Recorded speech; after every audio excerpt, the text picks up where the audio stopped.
दोस्तों, आज हम वास्तविक संख्या के तीसरे वीडियो को शूट कर रहे हैं, यानी कि तीसरी कक्षा को स्टार्ट कर रहे हैं, जिसमें हम आज यूक्लिड विभाजन प्रमेय के बारे में पढ़ेंगे। ये 10वीं कक्षा का प्रथम चैप्टर है, जिस वास्तविक 10वीं कक्षा के वास्तविक संख्या का प्रथम चैप्टर है और इसमें हम लोग यूक्लिड विभाजन प्रमेय के बारे में पढ़ेंगे। परीक्षा की दृष्टि से देखा जाए तो ये बहुत ही इम्पोर्टेंट चैप्टर है वास्तविक संख्या में, क्योंकि इससे हर साल यूक्लिड विभाजन प्रमेय के से हर साल 1 से 2 क्वेश्चन पूछा जाता है, जिनमें 2 नंबर के वो होते हैं, 2 मार्क्स के वो क्वेश्चन होते हैं, जिनमें 2 प्रकार के प्रश्न पूछे जाते हैं। पहला प्रश्न पूछा जाता है मस, यानी यूक्लिड विभाजन प्रक्रिया से मस निकाले, और दूसरा क्वेश्चन पूछा जाता है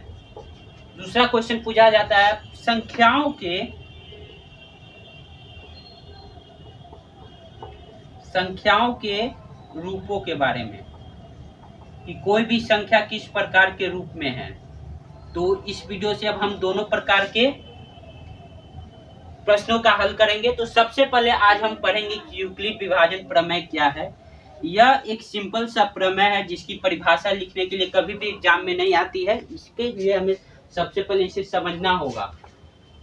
यूक्लिड विभाजन प्रमेय कहता है कि यदि 2 धनात्मक पूर्णांक, ध्यान में रखिएगा, 2 धनात्मक पूर्णांक a एवं b, पूर्णांक मतलब कोई दशमलव नहीं या कोई भिन्न नहीं, ये सब नहीं, जैसे 7, 8, 0, 1, ये सब धनात्मक पूर्णांक a और b इस प्रकार हो कि, यानी a और b इस प्रकार हो कि a b से बड़ा हो। क्या हो? a b से बड़ा हो, तब इन 2 संख्याओं को निम्नलिखित रूप में लिखा जा सकता है। यदि a और b इस प्रकार हो एवं a क्या हो? b से बड़ा हो, ये एक की पॉइंट है, इसमें a b से बड़ा होना चाहिए, तो निम्नलिखित रूप में लिखा जा सकता है। वो रूप क्या होता है? a बराबर bq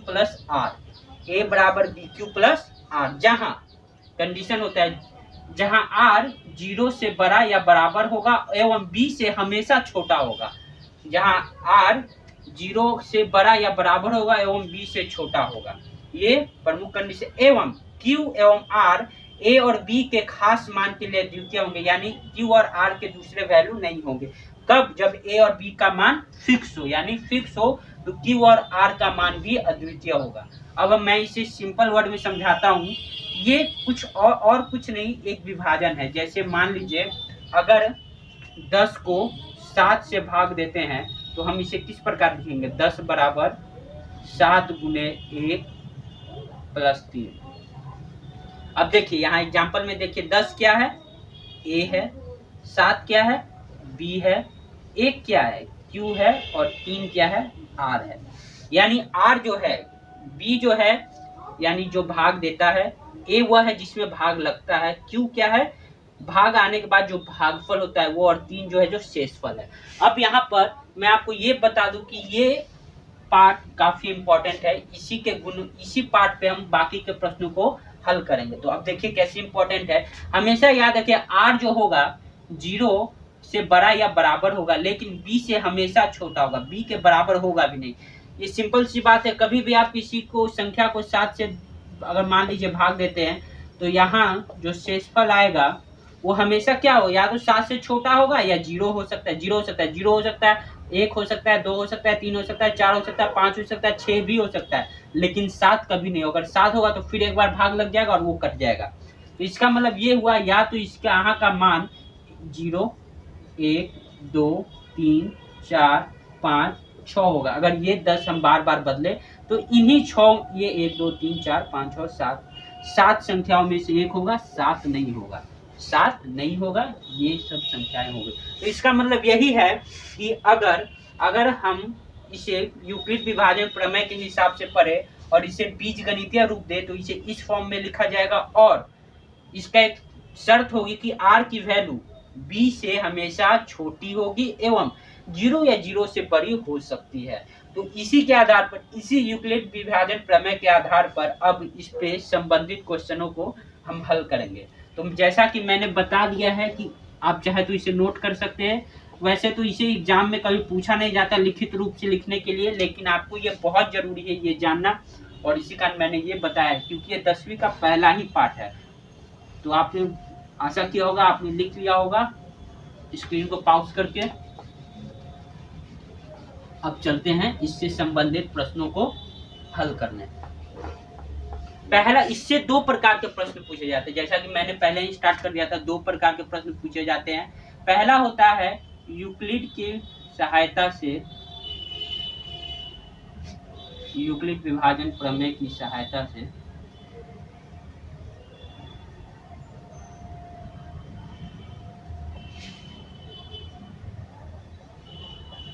HCF निकालना, यानी महत्तम समापवर्त्य। HCF निकाले यानी मस भी कर सकते हैं इसको, महत्तम समापवर्त्य। कैसे निकलता है पढ़ते हैं। इसमें दो से अधिक संख्या अगर दी होंगी तो फिर उसे अलग विधि से, फिर उसे अगली बार फिर से यूक्लिड विभाजन प्रमेय करना होगा। तो इसमें हम करते क्या है, इसमें हम लोग ये करते हैं कि जब दो संख्याओं को लेते हैं तो सबसे पहले जो उसमें बड़ी है उसे चुनते हैं। ये इस प्रकार का प्रश्न हर साल अगर आप देखें तो हर साल पूछा जाता है। इसी कारण मैंने इसकी शुरुआत इसी प्रश्न से की है इस चैप्टर की, ताकि आपको पढ़ने में दिक्कत ना हो। अगर आपको सवाल अगर आते हैं आपको परीक्षा में तो आप इस सवाल को हल कर पाएंगे। तो मैं इसका एक एग्जांपल लेता हूं जो 2020 की परीक्षा में पूछा गया था। प्रश्न था, मैं यहाँ आपको सीधा बता रहा हूँ प्रश्न सॉल्व करके कि इसे हल करने का विधि क्या है। तो 2020 के परीक्षा में सवाल पूछा गया था 1032 एवं 272 का मासा निकाले यूक्लिड से निकालना था। उसमें क्वेश्चन में था, मैं यहाँ नहीं लिख रहा हूँ। तो इसे कैसे निकालते, तो सबसे पहला स्टेप है इसमें से चुनते हैं बड़ा कौन है। इसमें से ऑब्वियसली हम जब देखेंगे तो पता चलेगा कि 1032 इज ग्रेटर देन 272। तो अब हम इसे A मानेंगे और इसे क्या मानेंगे B, और QR ढूंढना स्टार्ट करेंगे। और तब तक करेंगे जब तक कि R शून्य ना हो जाए। कब तक कि R शून्य ना हो जाए, यानी QR तो ढूंढेंगे और तब तक ढूंढेंगे जब तक कि R टेंड्स टू 0, यानी R जाकर शून्य ना हो जाए। तो अब देख लीजिए हमने फिर से किया। तो चलिए स्टार्ट करते हैं। पहला 1032 बराबर, अगर इसको 272 से भाग देते हैं तो कितना आएगा, 3 से भाग दिया जा सकता है। तो 3, देखिए 3 दूना 6, 2 3 सते 21 के एक हाथ में 2, 3 दूनी 6, 6 2 8। तो अब देखिए इसको हम घटाते हैं 1032 से, यानी हम R का वैल्यू यहाँ पे क्या लिखेंगे। तो 12 में से 6 गया 6, 2 में से 1 गया 1, और 10 में से 8 गया 2, यानी यहाँ पे R का वैल्यू 216 हो गया। ये आपको सिंपल सा है, आप चाहे तो भाग भी देकर रफ में भाग भी दे सकते हैं। तो जैसे ये 272 1032, अब 3 से करिए भाग, आया आपको 3 दूनी 6, यानी 816, भाग दिया शेषफल आ गया 216। यानी ये जो है आपका P है, और ये जो है आप सॉरी माफ करिए, ये आपका Q है और ये जो है R है। अब इसको यहाँ पे हमने लिखना स्टार्ट किया। तो अब देखिए लिखा हमने, तो 272 गुने 3, A और B तो अभी फिक्स ही है। इस केस में 272 प्लस 3 गुने 3 प्लस 216, R की जगह 216 लिख दिया। अब हम क्या करते हैं, अब हम चेक करते हैं कि यहाँ जो R की जो वैल्यू हमें आई है वो शून्य है कि नहीं। यहाँ देखिए R का वैल्यू क्या है, यहाँ जो R है, यहाँ आप कॉपी में नहीं लिखिएगा, मैं आपको समझाने के लिए। R की जो वैल्यू है 216 है, 216 जो 0 के बराबर नहीं है। तो हम क्या करते हैं, फिर से इस प्रक्रिया को दोहराते हैं, और इस बार हम क्या करते हैं कि अब हम इस बार क्या करते हैं कि B और A का मान चेंज करते हैं। अब वो कैसे चेंज करते हैं, देखिए ये ऐसे तिरछा आएगा और ये भी ऐसे तिरछा आएगा। तो अब नया वाला जो A होगा वो होगा 272, और नया वाला जो B होगा वो होगा 216। अब करते हैं, तो करते हैं 272 और 216 को। 216, सिंपल सी बात है, एक बार ही लगेगी भाग। 216 क्या, 1 216, 12 में से 6 गया 6, ये 6 में से 1 गया 5, तो यहाँ पे क्या आएगा 5, यानी Q के जगह पे आएगा 1 और प्लस 56। फिर अब चेक करते हैं, यहाँ पे ये A है आपका, ये B है, ये Q है और ये R है। फिर यहाँ पे क्या हो गया, R जो है 56 0 के बराबर नहीं है। तो फिर अब हम ये प्रक्रिया अपनाएंगे और इस बार फिर क्या करेंगे, यही देखिए तीर कैसे हमने किया है, ये वाला इधर और ये वाला इधर, तो ये हो गया 56। अब इसको फिर से लगाते हैं भाग, तो कितना बरते लगेगा,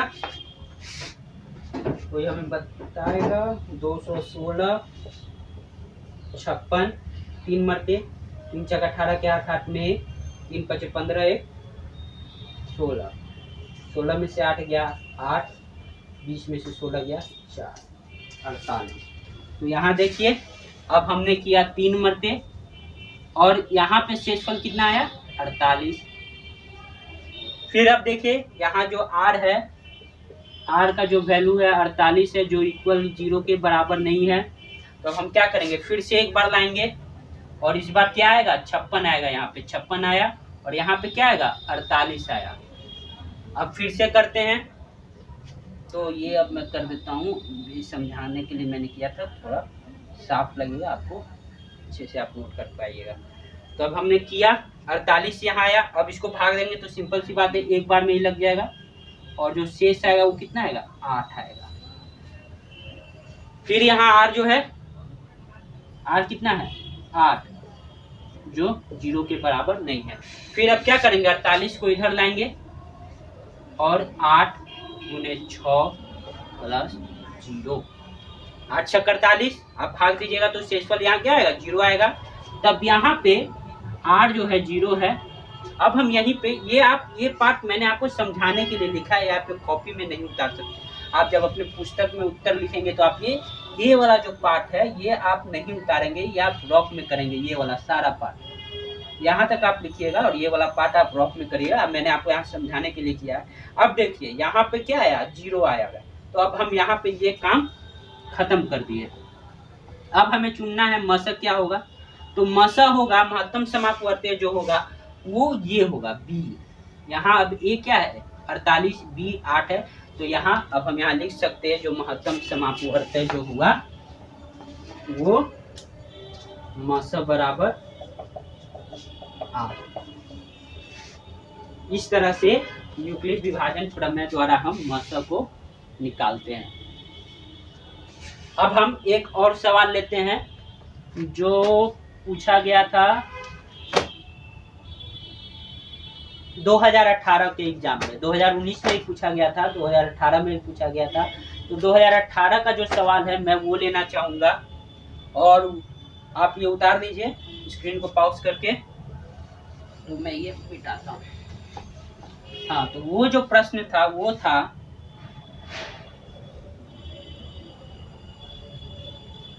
वो जो प्रश्न था 870 एवं 225 का मशक निकाले। तो जैसा कि मैंने पहले ही कह दिया है कि इसमें क्या करना पड़ेगा, सबसे पहले ए और बी को लेना पड़ेगा और ए कौन होगा जो बड़ा वाला। तो देखिए इसमें क्या है, इसमें 870 में और 225 में 870 बड़ा है, तो ये जो होगा ये मैं लिख देता हूँ ए बराबर बी क्यू प्लस आर। 870 यहाँ ए हो गया, 225 बी हो गया। अब हमें क्यू आर हर स्टेप में निकालते जाना है जब तक कि आर जो है 0 के बराबर ना हो जाए। याद रखिएगा आर हमेशा 0 के जब तक बराबर ना हो तब तक हमें ये प्रमेय बार बार लागू करते जाना है और बी का मान बदलते बदलते, और फिर हमें जो लास्ट में बचेगा अगर आर 0 आ गया तो उस समय से हमें एचसीएफ निकालना है। तो चलिए शुरू करते हैं फिर से। देखिए 870 है और 225 है, ये कितने बार में होगा, ये मुझे लगता है 3 बार में हो जाना चाहिए। 675 है 3 और कितना आएगा ये निकाल लेते हैं 800। ये कैसे आया आप भाग दे दीजिए अगर आपको समझ में है। 225 870 3 675 10 में से 5 गया 5, 16 में से 7 गया 16 में से 7 गया तो बचा 9 और ये 195।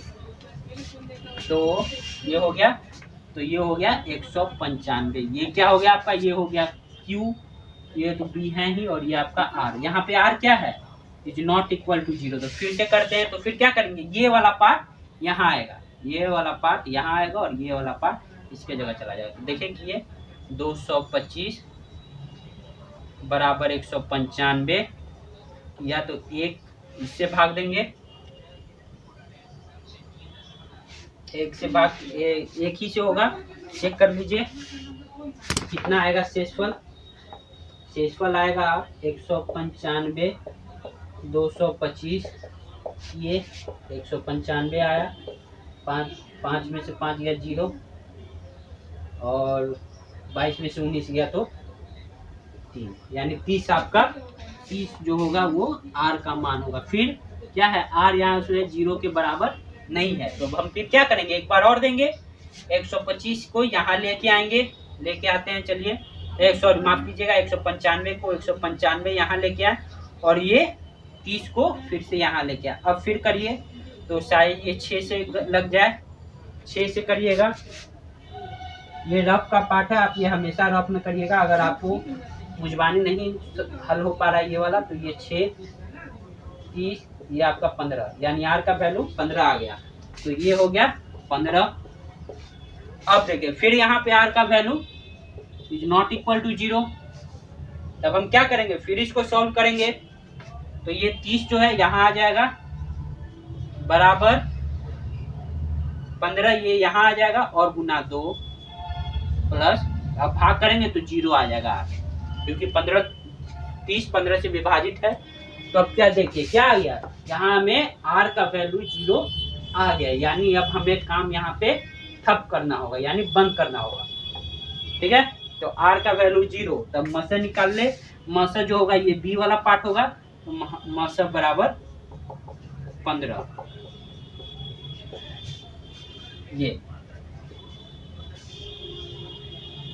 चलिए। अब इसी यूक्लिड विभाजन प्रमेय पे संबंधित जो दूसरी प्रकार, अब इससे पहले मैं आपको कुछ प्रश्न देता हूं, आप हो सके तो खुद से हल करिएगा, और आंसर आप कमेंट बॉक्स में दे सकते हैं। मैं आपको कुछ क्वेश्चंस लिखवा देता हूं जो आप खुद के लिए प्रैक्टिस करिए। जैसे क्वेश्चन है 3822 एवं 196। एक और प्रश्न मैं आपको दे देता हूं 963 एवं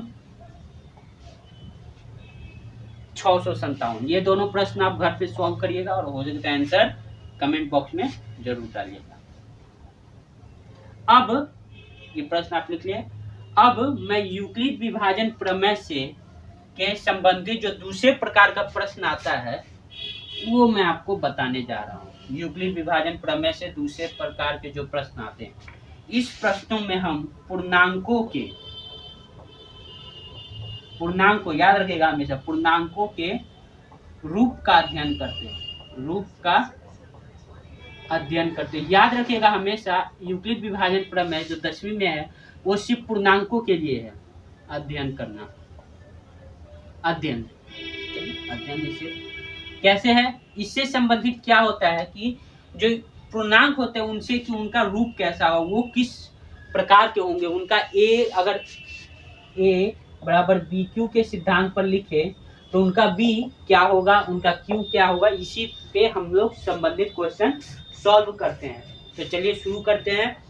इससे भी हर बार लगभग मैं हर साल तो नहीं कह सकता, लेकिन जैसे कि 2019 में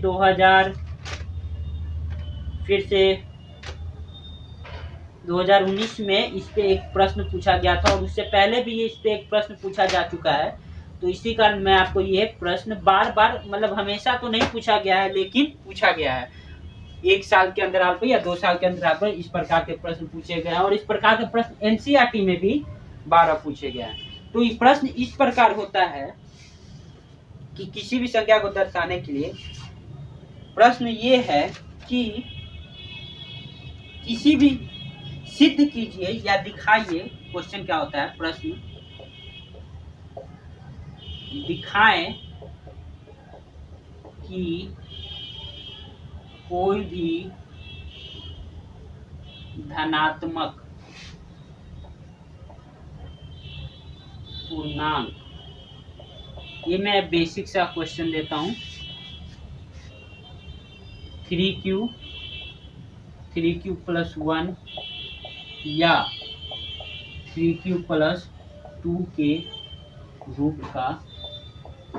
मैं ऐसे प्रकार के 2 प्रश्न सॉल्व करूंगा और आपको बताऊंगा कि इससे संबंधित प्रश्न किस प्रकार से हल करते हैं। दिखाएं कि कोई भी धनात्मक पूर्णांक 3q प्लस 1 या 3q प्लस 2 के रूप का होता है। तो इस प्रकार के प्रश्न को कैसे सॉल्व करते हैं बताते हैं आपको। चलिए शुरू करते हैं। इसमें क्या होता है कि यह देख लीजिए आप, अगर इन चीजों को आप गौर से देखिए जो प्रश्न में दिया गया है, ये क्या है, ये लग रहा है कि कोई पूर्णांक का, देखिए गौर से देखिए, a बराबर बी क्यू प्लस आर के रूप का ही दिया हुआ है। देखिए इसमें r क्या है, 0 है, इसमें r क्या है, 1 है, इसमें r क्या है, 3 है, 2 है। तो आप देखिए, और एक और चीज, इसमें b का वैल्यू भी 3 3 3 दिया हुआ है। यानी इस प्रश्न में हमें सबसे पहले b का मान ज्ञात करना है। किसका मान ज्ञात करना है, b का, और उसके बाद b से संबंधित r का भी मान ज्ञात करना है। ये मैं आपको लिख देता हूं, r के संभव मान ज्ञात करना है, और फिर उसको r का बार, उस r के विभिन्न मानों को रखकर हमें पता करना है कि ये हो सकता है कि नहीं।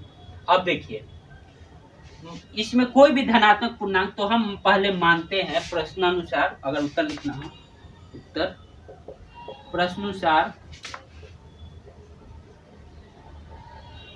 b बराबर कितना है, देखिए क्या है, 3 ही लिखा हुआ है। तो हम इसमें सबसे पहले हमें b का मान ज्ञात करना है, जो क्या लिखा हुआ है, तो दिया हुआ है, या ये भी हो सकता था 6q या 6q प्लस 1 या 6q प्लस 2। तो इसमें b का मान क्या होता, 6 होता।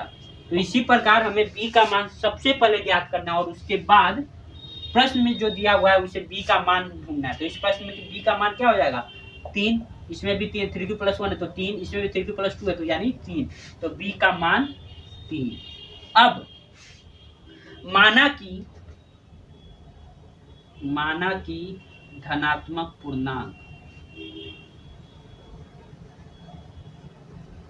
बराबर a।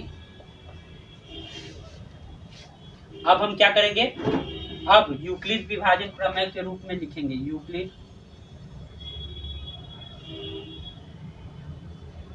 विभाजन प्रमेय से लिखते हैं। चलिए लिखते हैं, यूक्लिड विभाजन प्रमेय से क्या हो गया, a बराबर बी क्यू प्लस आर, जहां r जो है 0 से बड़ा या बराबर हो सकता है एवं b से हमेशा छोटा होगा। अब हम यहाँ b का मान चुके हैं कितना, 3, तो इसको लिख सकते हैं 3q प्लस आर, जहाँ 0 जो है, r जो है, अब क्या होगा, b की जगह 3, तो यानी 0 का मान, r का मान 0 से बड़ा या बराबर हो सकता है एवं 3 से छोटा होगा, एवं ये सभी अंक पूर्णांक होंगे। तो यहाँ r के संभावित मान क्या क्या हो सकते हैं, संभावित मान, पहला 0 से ही स्टार्ट करते हैं, तो पहला 0 होगा, 0 के बाद अब 0 से बड़ा 1, उससे बड़ा, 1 से बड़ा 2 भी लिख सकते हैं, यानी 0 से स्टार्ट होगा और लिखते जाइए। अब देखिए, क्या हम 3 लिख सकते हैं, 3 नहीं लिख सकते, क्योंकि r का जो वैल्यू होगा 3 से हमेशा छोटा है, तो यहाँ पर 3 नहीं लिखा जाएगा। तो यहाँ अब r के जो संभावित मान कितने बचे हैं, 3 ही बचे। कौन कौन, 0, 1 और 2 बचा हुआ है, जो r के संभावित मान होंगे, किसके अनुसार, इसके अनुसार। ये वाला मैंने आपको वीडियो में पहले ही बोला था कि ये बहुत ही इंपॉर्टेंट चीज है, इस पे प्रश्न बनते हैं। तो देखिए 3 से आ गया। आर के मान निकालने के लिए हमें ये हमारी जरूरत पड़ी, इसकी हमें जरूरत पड़ गई, जो 3 से हमेशा छोटा होगा और 0 से। तो 0 से स्टार्ट किया, 0 उससे बढ़कर 1, उससे बढ़कर 2 और अब 3 तो होगा ही नहीं। तो चलिए अब आर का मान बारी बारी से लेते हैं। आर का मान, आर बराबर 0 लेने पर इसे हम एक समीकरण का नाम दे देते हैं, समीकरण 1। समीकरण 1 से मैंने पहले ही कहा था कि समीकरण का मान लेना है, समीकरण को लिखना, नंबर देना, ताकि जब आपके आंसर को चेक की जाए तो चेक वाले को दिक्कत ना हो। ये क्या होता है, ये थोड़ा किनारा पे लिखा रहता है। तो चलिए देखते हैं। एक समीकरण 1 में एक यहाँ है, चलिए a बराबर क्या हो जाएगा 3q और r का वैल्यू 0, तो हमें 0 लिखने की जरूरत नहीं है, तो ये हम इसे समीकरण 2 दे सकते हैं। फिर r बराबर 1 लेने पर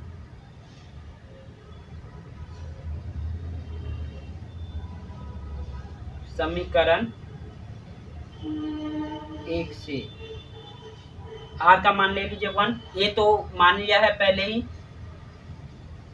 b का मान 3 है, 3q प्लस r के जगह पे 1, समीकरण 3। r का मान क्या किए, अब 1 लिए तो हो गया, 3 आ गया। अब फिर से यहाँ मैं नीचे इधर लिखता हूँ समीकरण, अब r का मान 2 लेने से समीकरण 1 में क्या हो जाएगा, a बराबर जो होगा 3q प्लस 2। अब देखिए r के विभिन्न मान लेने से हमें जो संख्या का रूप आया वो क्या है, a क्या है। पहला है एक समीकरण r का मान 0 लेने से a बराबर 3q मिल रहा है। अब r का मान 1 लेने से 3q प्लस 1 ये भी मिल रहा है, और r का मान 2 लेने से ये भी मिल रहा है, यानी तीनों फॉर्म हमने सिद्ध कर दिया। अब देखिए अगर और भी फॉर्म आ सकते थे, लेकिन अब r का मान खत्म हो चुका है, तो अब हमारा काम भी इसमें खत्म हो चुका है। तो अब r के विभिन्न मानने के लिए देखिए 3q प्लस 2 यही आया, 3q प्लस 1 प्रश्न के अनुसार आया, a बराबर 3q प्रश्न के अनुसार ही है। तो इससे सिद्ध होता है कि कोई भी धनात्मक पूर्णांक, यहाँ आप नीचे लिख दीजिएगा, कोई भी धनात्मक पूर्णांक सिद्ध होता है, कोई भी धनात्मक पूर्णांक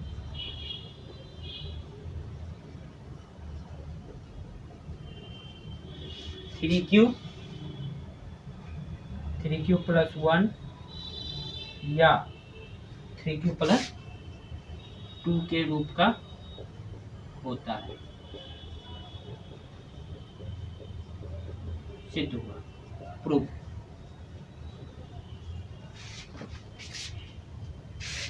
एक बार मैं फिर से आपको समझा देता हूं। इसमें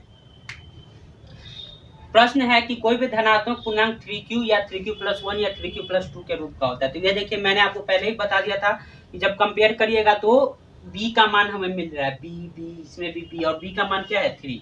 अब हम संख्या को मानते हैं कि वो a है, तो यूक्लिड प्रमेय से क्या लिखेंगे, a बराबर bq plus r 0 less rb, a बराबर 3q, b का मान भर दिया तो r जो है 3 से अब छोटा होगा, इसमें भरा। तो अब देखिए r के संभावित मान क्या होगा 0 1 2 3 हमने नहीं लिया, क्यों नहीं लिया, क्योंकि r जो है 3 से हमेशा छोटा होगा। अब r के बारी बारी से मान भरने पर, r 0 लेने पर a बराबर 3q, इसको समीकरण 2, r के मान 1 लेने पर 3q प्लस 1 समीकरण 2 3, और r का मान 2 लेने पर a बराबर 3q प्लस 2 समीकरण 3। तो इससे अब जब मिलाते हैं तो ये जो सारे रूप है ये इसमें दिए हुए हैं, तो इससे सिद्ध होता है कि कोई भी धनात्मक पूर्णांक 3q प्लस 1 या 3q प्लस 2 के रूप का होता है। आप चाहे तो कोई भी नंबर ले लीजिए, कोई भी आप नंबर ले लीजिए, आप मान लीजिए 100 ले लेते हैं। अगर आप इसको अब 3 से डिवाइड करेंगे तो ये कितना आएगा 33, 100 बराबर 3 से डिवाइड किया, b का मान क्योंकि 3 है तो आ गया 33 प्लस 1। देखिए कोई भी लीजिए, आप 101 ले लीजिए तो ये आ जाएगा 3 गुने 33 प्लस 2 आ गया। अब 102 ले लीजिए तो ये आ गया 3 गुने 34 प्लस 0 आ गया, यानी 1 2 0 है। अब अगर 103 लेते आप फिर से तो ये आ गया 3 गुने 34 प्लस 1, फिर से 1 आ गया, यानी 2 से ज्यादा बढ़ ही नहीं रहा है और 0 से कम हो ही नहीं रहा है। ये सिंपल सा मैंने आपको एग्जांपल दिया है। देखिए हम इसी प्रश्न पे दूसरे एक और प्रश्न को हल करेंगे, और फिर आप एनसीईआरटी के किताब से भी चाहे तो उसके अनुसार प्रश्नों को, उसमें बहुत सारे प्रश्न दिए हुए, उसको आप हल कर सकते हैं, या भारतीय बिहार बोर्ड के पुस्तकों में भी एग्जाम्पल दिया हुआ है, आप चाहे तो